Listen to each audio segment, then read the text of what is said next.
Mabuhay mga Malaya, at ngayon ay gumagawa ko ng incense. Naubusan na kasi ako, kaya sabi ko mag-video na lang ako para kahit papaano meron akong ma-upload na related din naman dito sa alternative lifestyle. And for sure, marami na kayong nakita na mga videos ko tungkol sa mga incense, kung sakali mang nagpa-follow na kayo sa akin matagal na.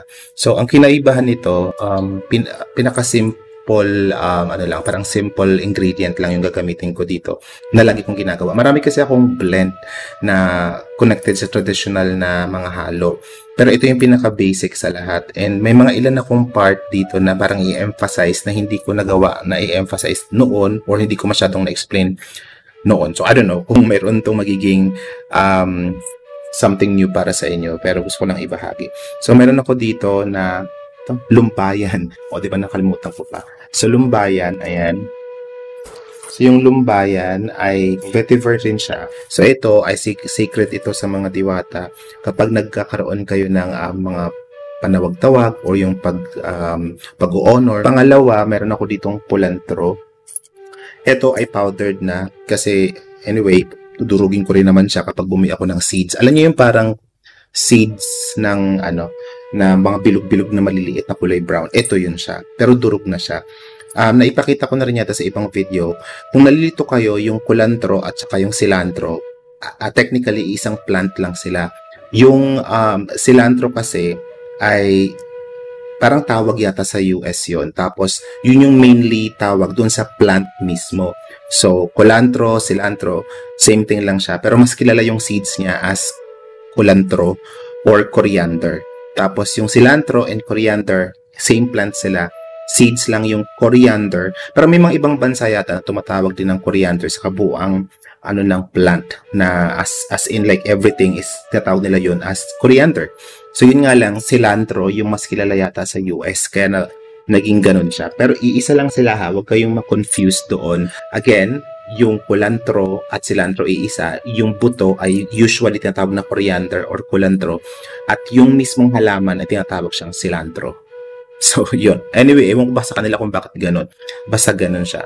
So ayun, meron din ako ditong kaningag or yung local cinnamon. Marami ito sa Mindanao at sa Cebu din, alam ko madami din talaga nito noon. Bark siya, ayan, pero mas iba yung amoy niya sa mismong common na cinnamon. Ito kasi may pagka-minty yung amoy niya. Lagi kong na-describe para siyang amoy toothpaste na mabango. So, ganun lagi. Na nasabi ko na rin naman sa ibang videos to. And syempre, yung kamangyan, yung kulay brown na bahagi nung usual na binibili ninyo na dilaw tsaka ng insenso kamangyan, yung dilaw tsaka yung brown. So, yung brown lang yung kakailanganin lagi kapag related sa honoring. So, yung ginagawa kasi honoring ito or honoring and blessing. So, pwede siyang gamitin.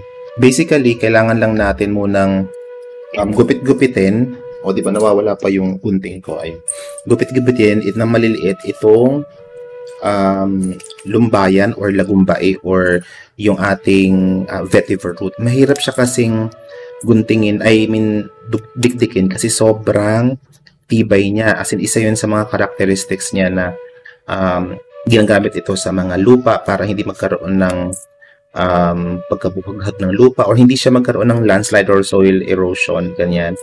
So sa mga farm, sa mga taniman, sa mga medyo malabundok, medyo parang malabundok yung dating ng lupa o yung medyo elevated para hindi nga gumuho.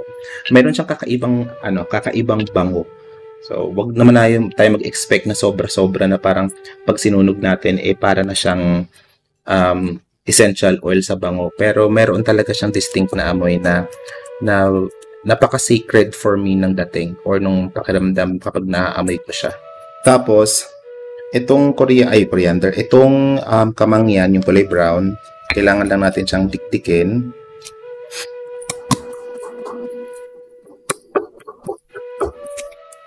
Tapos sa kamangyan din, sa blend na to, malakas yung amoy niya. So, ang nangyayari, na-overpower niya yung amoy ng iba. So, tamang lang, parang pangpadagdag aroma lang siya. At the same time, maganda din kasi na may kamangyan. Dahil unang-una traditionally, pang-honor din siya at pang-healing. And yung pinuproduce na smoke is mas magiging maayos. Yung parang mas thicker yung smoke niya. At ito nga din ay traditionally ginagamit. Tapos itong bark na to or yung kaningag, since ito ay bark at nahirapan ako maghanap ng tagagiling, ang ginagawa ko dito ay para ko siyang sinachop-chop ng maliliit or parang kinukusot yung ganun. So gawin ko lang muna to kasi matagal-tagalang pagchachap-chap. Okay. So, ayan. Halo lang din natin siya dito. Ang bango niya, kung naaamin nyo lang ngayon. Promise, kapag bumili kayo nito somewhere, kumuha kayo, ang bango talaga niya. Medyo mainit lang ngayon. Feeling ko pinagpapawisan ako. Ang bango niya. So, tama lang yon. And syempre, yung ating kulantro, ito din, pag sinunog natin siya, para siyang amoy simbahan, yung ganun. Pero maganda siya sa mga incense. Huwag din overwhelming na, or huwag din sobra-sobra ha. Huwag niyong damihan masyado. Yung sakto lang. Yung parang mag-blend lang silang lahat. Basta lalo na to ha, huwag niyo masyadong damihan kasi na-overpower niya yung iba. Pero wala naman yung masama in terms of madamihan niyo dyan. Madamihan niyo yan. Para lang sa balance na effect niya, mas maganda din naman. So, kung wala kayong nitong mga ibang ingredients ko, kahit ano lang dito na available, pwede. Pero itong combination na ginagawa ko, isa to sa mga best combination talaga na meron ako. So, dito kasi sa channel na to, I don't know kung nagawa ko na din to, hindi ko na matandaan actually. Pero kung nagawa ko man to, siguro may mga iba pa akong eksenang nilagay. Pero ito yung pinaka-basic. As in, yun lang talaga siya. Ayan. So, ganun lang. And, parang amoy, siya, amoy floral na may halong parang woody and musk scent. Parang ganun. Hindi ko siya ma-describe properly kasi iba-iba yung naaamoy kong bango. Basta ito, pag kinumbine ito yung 1, 2, 3, 4, yung 4 ingredients na to, perfect na to para sa honoring incense. Yun nga lang, hindi siya ganun ka basta-basta nakukuha sa mga palengke. Pero, malay nyo, di ba, may mahanap kayo. Kahit siguro kulantro at saka kamangyan, okay na yon. Subukan natin. Medyo mahahaba pa yung vetiver ko o yung lumbayan o lagumbay. Pero vetiver siya. Vetiver root. Ang tagal kong inaral ito kung ano ba talaga ang common name. Pero yes, sa tinagal-tagal, vetiver root talaga siya. O hindi rin siya ganun kadaling mahagilap sa market. May mga ilan-ilan na nagbibenta. Pero medyo mahal. Ang bango. Ito walang halong pambobola ha. Ako personally gusto ko yung amoy nito. Napakaganda nung amoy niya at sobrang very ritualistic nung amoy. So hindi na siya ganun kakomplikado. Ang ginawa lang natin is loose incense. Yan. So halo-halo lang. So maganda to for honoring, for meditation, for especially pag mag-honor kayo sa mga diwata or sa mga ninuno. Pwede rin siyang for blessing. So, ito yung mga pwede ninyong gawin gamit itong mga ingredients na to. So, yung iba nagtatry or nag-a-attempt na halintulad ito sa Palo Santo. Yung susunugin diretso. Trinay ko siya, pero hindi siya ganun kaganda. Dahil kailangan yung matagalang dot-dot talaga sa apoy para mag-continue yung yung mag-burn siya continuously. Pero ito kasi, hindi siya ganun mabilis masunog na dire-diretso. Nasusunog siya, pero ayun. So, hindi siya mausok masyado compare sa Palo Santo. Pero, mabango siya.